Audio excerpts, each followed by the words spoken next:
So what happened with the loft there? What was that like?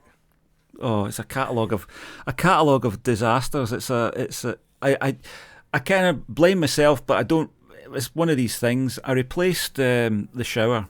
The shower, for some reason, stopped working. So we got a new engine. They call it the engine for the shower, which is the bit that does the work. We've replaced it before. Every 5 years or so, you have to replace these things. So I thought that's fine. We'll order one, and it was like twice the price it was last time. I thought okay, so that's fine. So got that installed. Yeah. I have to understand what a shower engine is. Right. I'm feeling your showers work. Right. Okay. Yes, so how does your shower work? It's an electric shower. So the engine is the bit that you wire up to the electricity and you put the pipe into. And then there's a shell that goes on top of it, which is just the cosmetic bit that has the controls on it. So the engine's the bit that does the heating. That's what that is. Okay. So the element in that fails, and you can't replace the element by itself. You just have to get what they call the whole engine.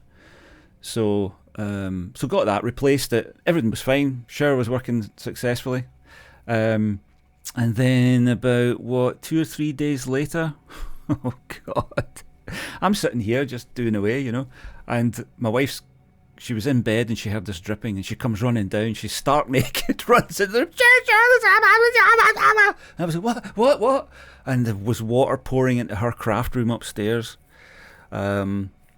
So, all hands to the pumps up in the loft. What's happening? And it turned out what had happened was that when I fitted the shower, I've manipulated the pipe to get it into the engine part. And that's probably weakened something that was weak in the loft anyway. And there's a little tap valve that you turn off the water to the shower. So I turned that off and then turned it back on again, and that was just enough to cause a little drip, just like about a litre a day, probably just a little drip. But that drip wasn't just going to dry out. It pooled in the loft space, and then it all just came through into Ali's craft room. But we were lucky she was lucky because her craft room's very, very busy. It's got a lot of stuff in it, and there was one gap where the water could have gone harmlessly, and that's where it went. So she was very lucky. She got away with it in the end. But when I was in the loft, panicking, trying to find out where the leak was coming from, how bad it was, I put my fucking toe through and I knew not to step there. As I'm stepping there, I knew don't step there, but I stepped there anyway, and my toe went through the roof.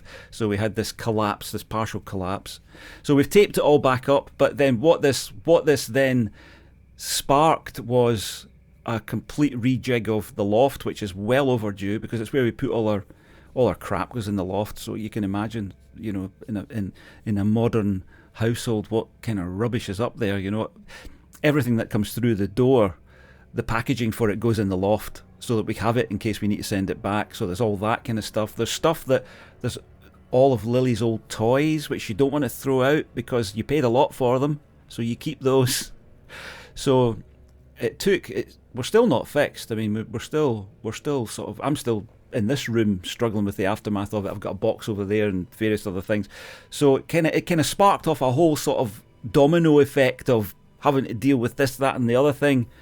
And we're kind of getting there, but it's just I mean, you don't have to go chasing trouble. Just sit still, and it'll just find its way to you. So that's what happened. So that's that.